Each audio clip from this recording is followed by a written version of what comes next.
Welcome to Pratham Test Prep. I'm Ashish Bhargav. कैसे हैं आप? I hope that you all guys are doing well. Welcome to another episode of Daily News Analysis that we do from Monday to Friday at sharp 11:30 a.m.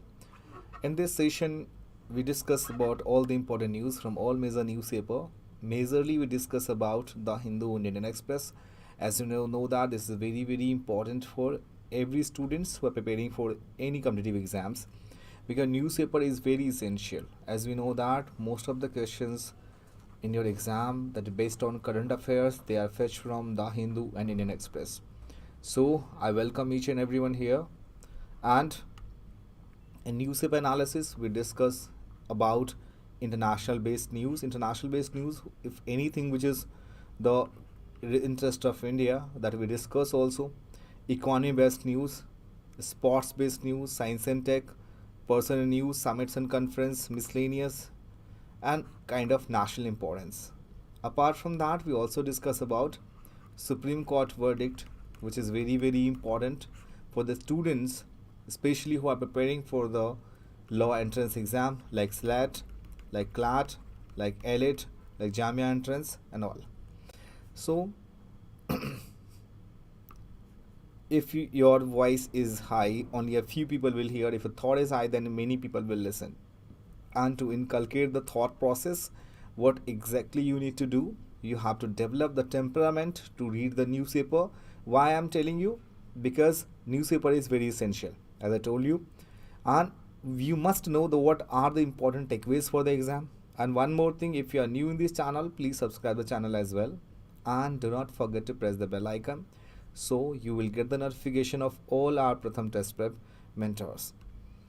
And here is the quote of the Dalai Lama: just one small positive thought in the morning can change your whole day.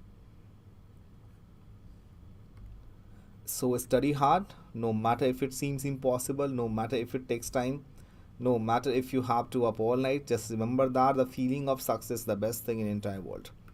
And we have taken initiative is questions of the day. And questions of the day is important because at the end of the session, we will discuss about 3 to 5 questions, which is very important, and that gives you immense idea that what kind of questions can be framed from the newspaper, right? So that's why the newspaper analysis is very important for all of you guys, right? Chalo. So here is the very first news. So Australia will replace Queen Elizabeth image on $5 exchange. So what exactly the news is all about? Basically, this news is talking about like the Australia will replace Queen Elizabeth image on $5 banknote. So there are many CNBC, ANI, The Hindu, CNN, MSN, all has covered the same news, right? Only need to keep in mind what was the background and all, no need to learn. The important takeaway is that which country replaced the Queen Elizabeth image on $5 banknotes. The answer would be Australia, right? Now, second one, 5 collegium picked judges to be postponed soon. As I told you earlier, like the collegium system is solely responsible, right? The collegium system is responsible for what? For the appointment and transfer of judges, appointment transfer of judges of Supreme Court and as well as High Court. How many members in the collegium? So there are 5 members in the collegium, including CGI. So you have to keep in mind the one important information is that what is the collegium system is, what is the main work of collegium, and how collegium is responsible for. Now we have to know about the background information, which is very important.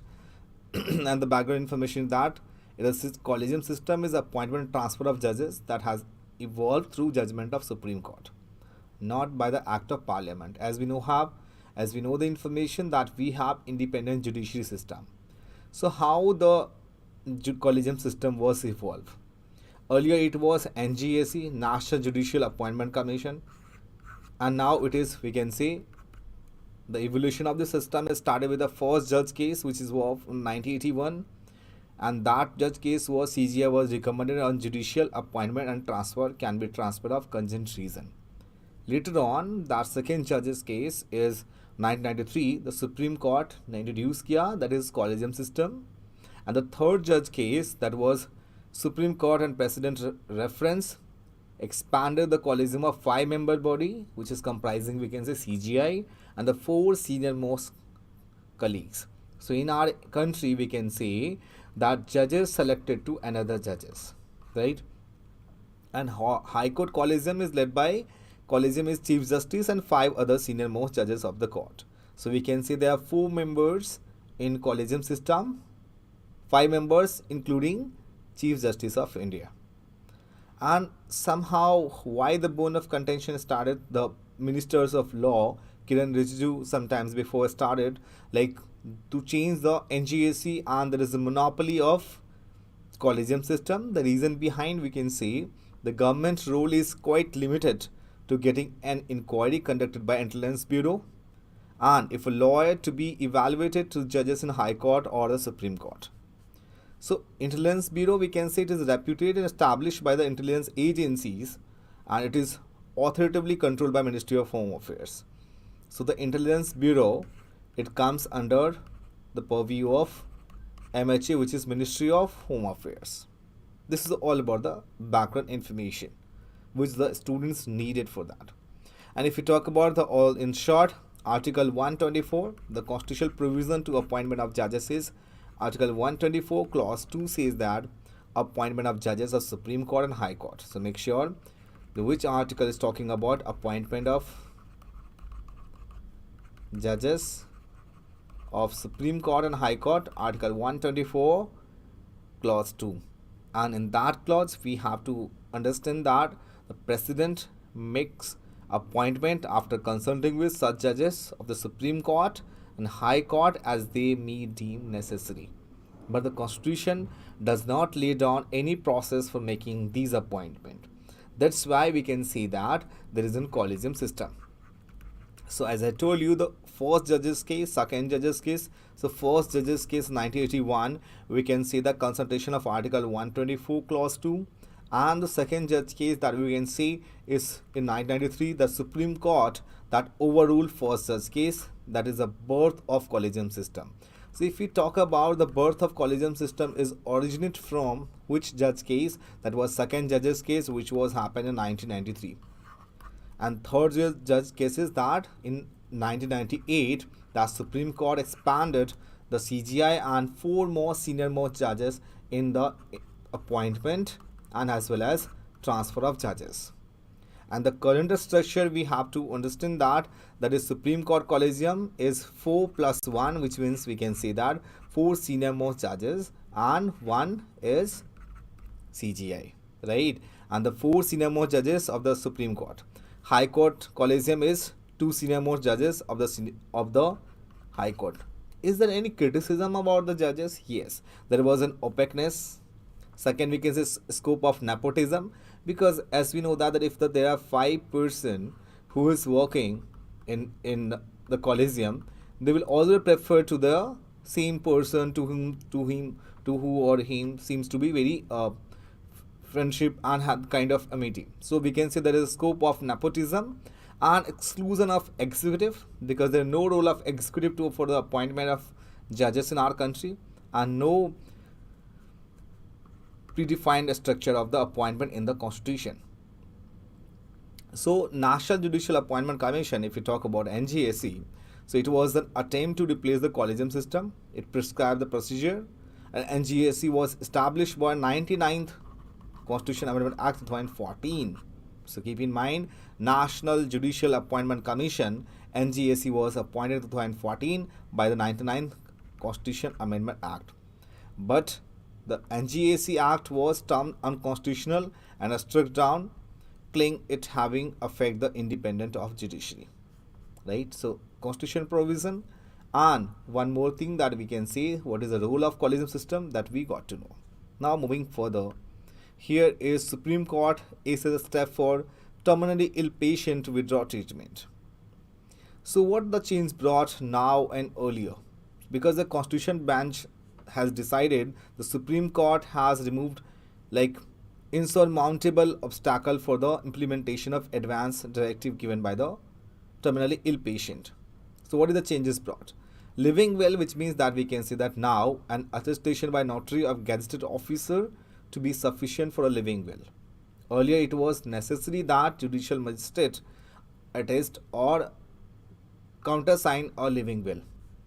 Access of the living, as we mentioned in the article, living will be a part of national health record which can be accessed by Indian hospital. Earlier it was will was kept in the custody of the district court concerned.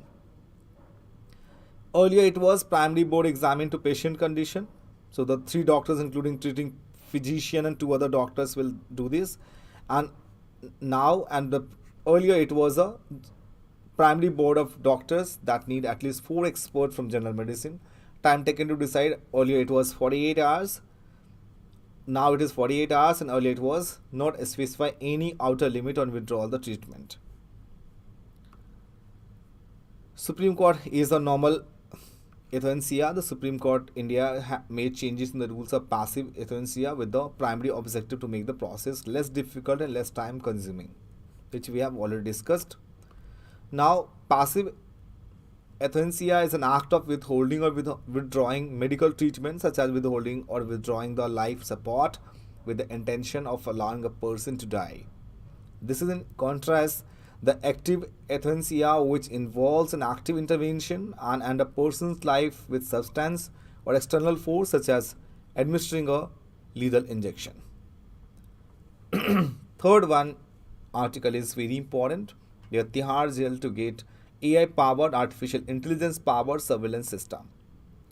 So, as we know, the Tihar jail that is located in Delhi, and Tihar jail is installing artificial intelligence-powered CCTV cameras to monitor inmates and fight crimes.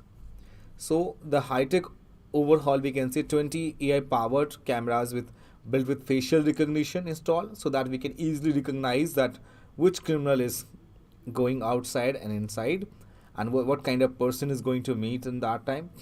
And control room is each ward, which is calling facility also. Staffers will be also provided with walkie-talkie to communicate with each other, which is called optical fiber network, is there to do away with the manual billing in canteens. And we can say a biometric system will also be put in the place of help manage records. So what kind of questions can be framed in the examination? What is the full form of CCTV, which is called closed circuit television, and which jail is AI powered surveillance system? So that we can say in Delhi Tihar jail. So as we know that some other background information about Tihar jail, it is the largest prison complex of South Asia, is the home of some of the most high profile criminals, and Delhi has 3 prison complex. One is Tihar, second is Rohini, and third is Mandoli, and all of them are packed beyond capacity. So that's why the maximum security in Tihar jail, which has a capacity of house of 5,200 inmates and have 12,672 prisoners at present across in the 9 central prison. So this is the background information you need to keep in mind. So Tihar jail is the largest prison complex of South Asia. Next is talking about reign of terror. So we have to think about the 2 years after it captured power through a coup, military coup, which is Myanmar is struggling to maintain its grip on power in a country, and that has become a land of many mutinies. So we have to think about what is the relation of India and Myanmar, right? So that's why I mentioned here it is a background information, because in your exam they ask about not the current issue, it is also asking about the background information. So if you talk about India and Myanmar ties, so India and Myanmar relationship officially got underway after the Treaty of Friendship was signed in 1951, and after the foundation for more meaningful relationship was established during Prime Minister Rajiv Gandhi visit in 1987. So multi-faced relationship we talk about. So we have sharing long geographical land border with maritime boundary in the Bay of Bengal. So India's share longest boundary with which country? The answer would be Bangladesh. So we share maximum land boundary with the Bangladesh. And if you talk about Myanmar, it is geopolitically significant to India as it stands at the center of the India-South Asia geography. And always keep in mind that Myanmar is the only Southeast Asian country that shares a land border with Northeast India, which is 1,624 kilometers. So this data need to be remembered. And the two countries also share 725-kilometer maritime boundary. Maritime boundary, which means we can see that there is a not a land boundary, that is a, we can say, a seawater boundary in the Bay of Bengal. And if you talk about Myanmar, so Myanmar is geopolitically significant to India as it stands at the center of the India-Southeast Asia geography. And Myanmar is the only Southeast Asian country, which we have already talked about, that shares a land border with the Northeast India. Next is talking about charge sheet scrutiny is not a case of prying eyes. Just a second, guys.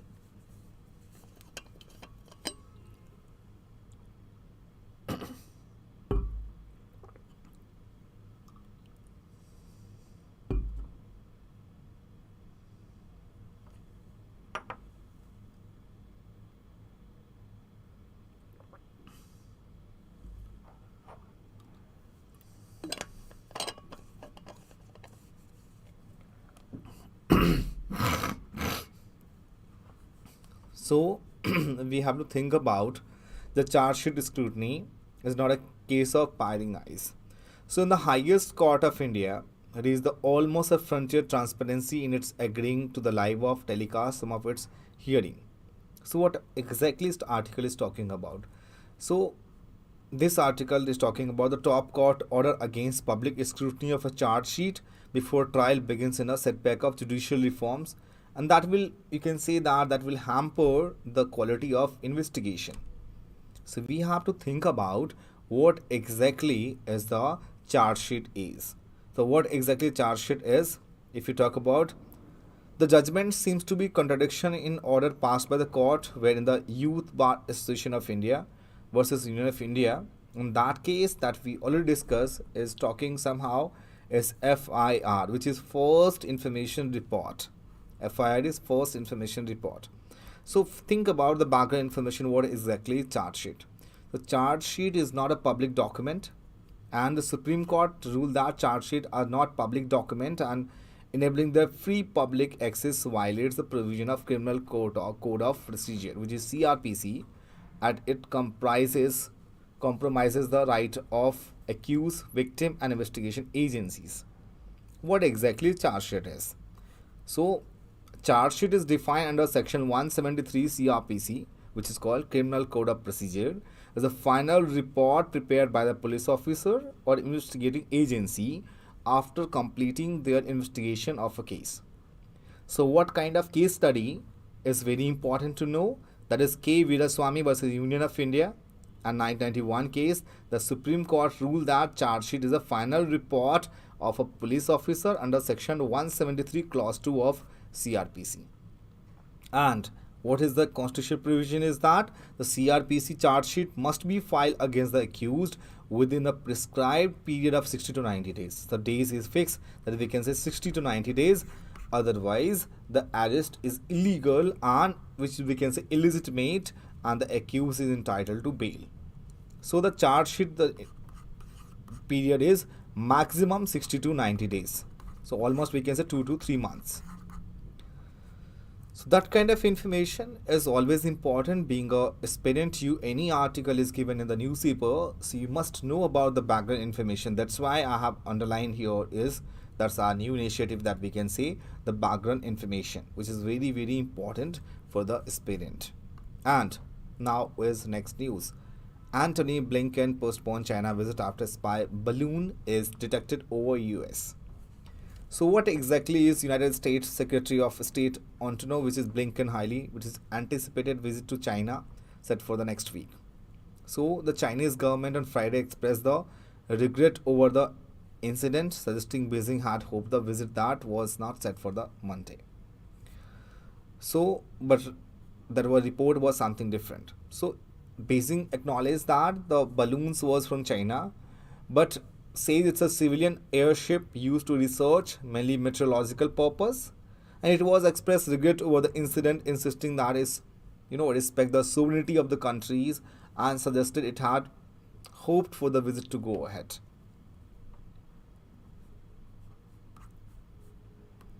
Now is the next one, Pakistan to agree to tough IMF rules as crisis worsens. So recently, Pakistan also banned the Wikipedia in their country. I will tell you what exactly the reason is. So Pakistan Prime Minister is Shehbaz Sharif. So need to keep in mind, sometimes they will ask you in your exam that Pakistan is somewhere in the news. Who is the Prime Minister of Pakistan? So Shehbaz Sharif. Shehbaz Sharif is the Prime Minister of Pakistan. So which tough IMF rules at the crisis because of that, we can say that lots of inflation is there. We have to think about what not, because we are not going to prepare for the Pakistan civil service examination. So we need to keep in mind that the hidden fact there is IMF. That's why I am telling you each and every time in the newspaper analysis that if anywhere in the news that there is a word is going on, need to keep in mind the background information about it. So here is IMF. If you talk about IMF, that was set up along the World Bank after the Second World War to assist the reconstruction of war-ravaged countries. So what was the main purpose of IMF? Whatever the loss was occurred in the Second World War, so that's why IMF was established. The two organizations agreed to set up at a conference in Bretton Woods, and Bretton Woods is the US. So hence they are known as Bretton Woods twins also, right? And the IMF is governed by and accountable to 190 countries that make up its near global membership. When was India joined IMF? That is 27 December 1945. 27 December 1945.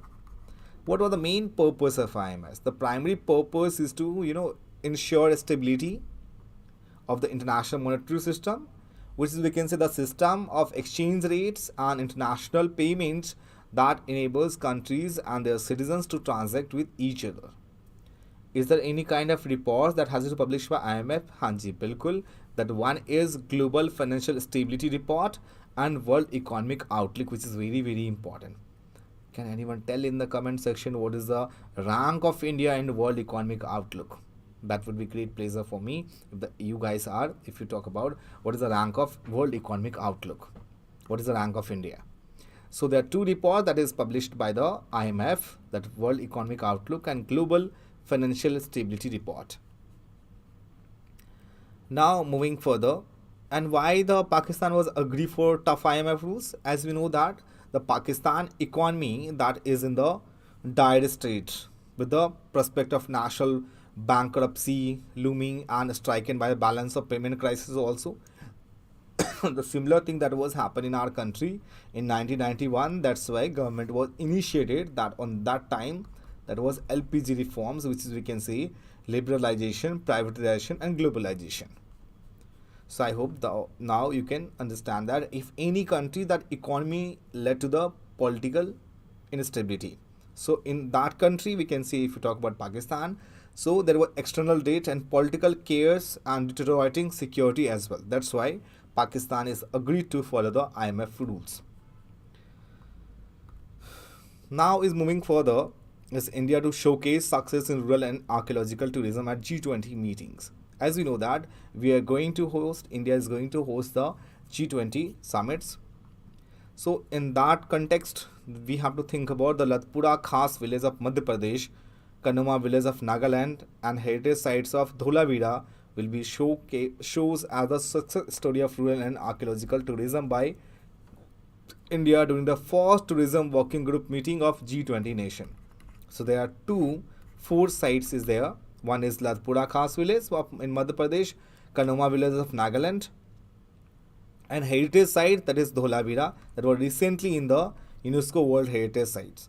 That for the promoting of the rural economy as well. As we know that India is also represent the innovate model of community-based tourism, and that will involve rural homestays and community space that is completely run by the village as well. So what was the main agenda of IDEA? So IDEA is completely, we can say, that is to present rural tourism as well as a means of community empowerment, and poverty alleviation. So that is the main agenda that we can see that if the people will visit over there, that the rural economy will be strengthened, and if the rural economy will be strengthened, that impact directly on the state district, and district impact on the state, and the state impact on the country. So this is the chain we can see. Pakistan blocks Wikipedia for the blasphemous content. So the Pakistan Telecommunication Authority has blocked Wikipedia due to website refusal to remove allegedly offensive of blasphemy material. Blasphemy material, which we can say that is something which is against the religion and all. So that's why, as we can see, BBC News and NDTV, the full form of NDTV is New Delhi Television. BBC full form is British Broadcasting Corporation. And Times of India have the same news: Wikipedia blocked in Pakistan on account of blasphemous content. So Pakistan has blocked Wikipedia. In your exam, they will directly ask in the MCQ that which country had recently blocked Wikipedia. The answer would be Pakistan. The reason is blasphemous content. India joins UAE, United Arab Emirates, France for Trilateral on clean energy counter-pandemic steps. So it was a further agreed the range of trilateral events, which is G20 also. And because we have presidency of G20 nation, so India, France and UAE, United Arab Emirates, declare their trilateral conference. Trilateral, which means that three country have joined. Bilateral, which means two country. As we know, the first prefix is tri. So as we know, mono, which means one. Mono, di, tri, poly, penta, hexa, hepta, octa, nona, deca. That represents somewhere 1, 2, 3, 4 and all. So bilateral, which means two country, and trilateral, which means three country, and quadrilateral, which means four country. So like we can say quad. So quadrilateral dialogue having the four nation. One is USA, second is Australia and Japan, and the fourth one is India. So quadrilateral dialogues, there are four nations there: USA, Australia, India and Japan. So we can say that the three nations, India, France and UAE, joined the trilateral for the purpose of clean energy and for the counter-pandemic steps. So initially, if we talk about the background of the story, is that the trilateral was first discussed when the three ministers, that Ministry of Foreign Affairs, that is Ministry of S. Jaishankar, and France, we can say Catherine Colonna, and UAE Abdullah bin Zaidullah Al Nahyan. That was on the UNGA, United Nations General Assembly, in September 2022. Now the next news is talking about, next article is talking about climate change will increase hydropower generation. So as we know, our main dependency for the electricity is on coal production. So unlike coal powered plants, hydropower, which is the second higher power producing source, at 13%. So that was significant contributor to the clean energy electricity generation. First is coal. The maximum power generators in our country, that is NTPC, National Thermal Power Corporation, and other hydroelectric plants. That is, if you talk about hydroelectric plants, the second one is, we can say, is hydropower generation. It first require coal, and second is, and we can say that due to warmer climate, hydropower productions may increase 9 to 36% across the country, due to, we can say, leading the inflow to the reservoirs. Next is, why have a mangroves got a budget push? Mangrove Alliance for Climate during the COP27, COP is Conference of Parties Climate Summit in Sharm el-Sheikh, which is in Egypt. UAE and Indonesia announced the Mangrove Alliance for Climate. So what is the Mangrove Alliance for Climate? So include UAE, Indonesia, India, Sri Lanka, Australia, Japan and Spain. And it seeks to educate and spread awareness worldwide on the role of mangroves. Mangroves is a plant where we can say that is some roots are in the underwater and some parts in the above. And why it is useful? Because it will help in the degradation of soil, and we can say that it will help in the coastal plains as well. So instead the party decide their own commitment and deadlines regarding planting and restoring mangroves. Here we can see, here is Sundarban mangroves, West Bengal, Mahanadi mangroves, Krishna Godavari mangroves, Goa mangroves, Ratnagiri mangroves, and mangroves of Gujarat. They all are coastal plains. India have a longest coastline in, we can say, Gujarat. So Gujarat have a longest coastline of our country. The second position is Andhra Pradesh. So Andhra is the second longest coastline of our country.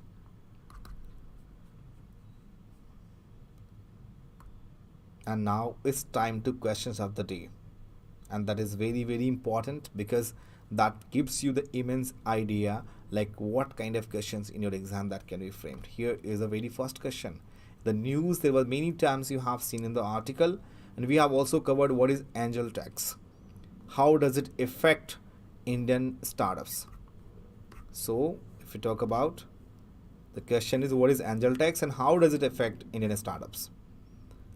The option A, angel tax is tax imposed on angel investors who provide funding to startups in India, and it has a negative impact on startups ecosystem and discourage investment in the sector. Angel tax is tax imposed on startups.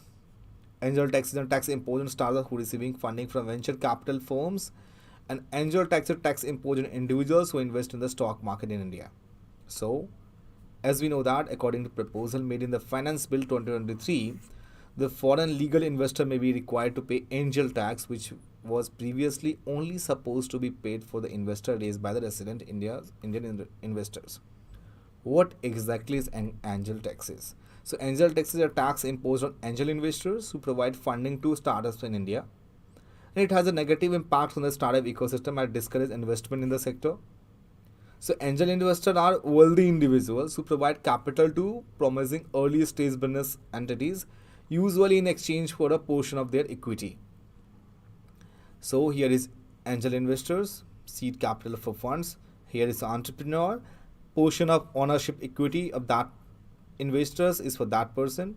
This will somehow discourage the, we can say, startup system, and we can say business entity as well.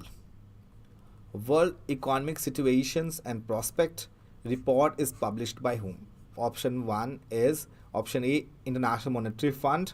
Option B, United Nations Development Program. Third is World Trade Organization, and none of the above.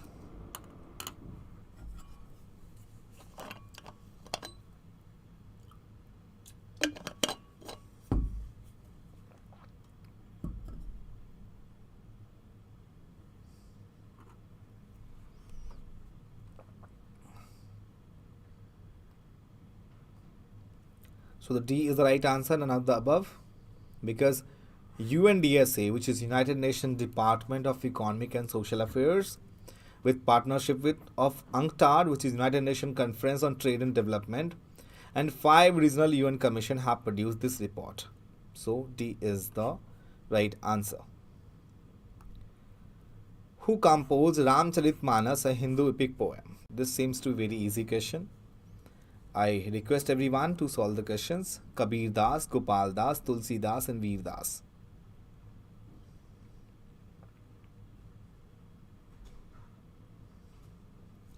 So answer is here Tulsi Das. So the Ramcharitmanas, the poem was written in 16th century in Avdi, and it is divided into 7 chapters, which is called Kand, and that tells the story of Lord Rama from birth from his becoming king of Ayodhya.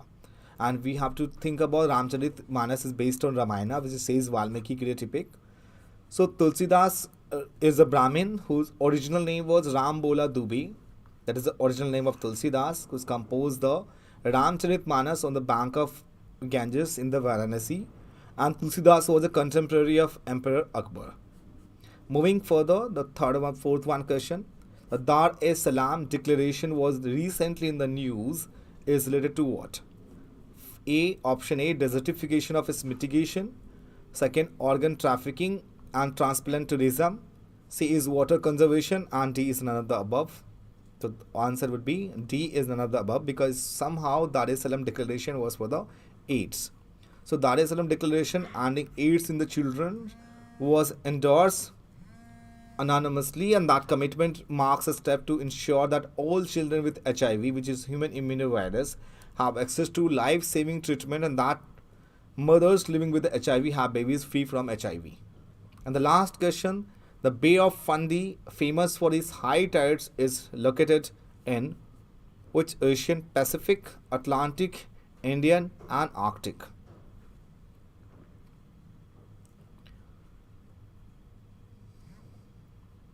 So the answer would be B1. The highest tides in the world occur in the Bay of Fundy in Nova Scotia, Canada. Right? So I hope that you enjoy your session a lot. And if you are new in this channel, please subscribe to our YouTube channel, that is called Pratham Test Prep. And do not forget to press the bell icon so you will get the notification of all our Pratham Test Prep mentors. If you have any questions, any query regarding this session, please let me know in the comment section. And I hope that you enjoy the session a lot. Thank you so much, guys. Bye bye and take care. We'll meet you tomorrow at the same time. Till then, take care and bye bye once again. Thank you.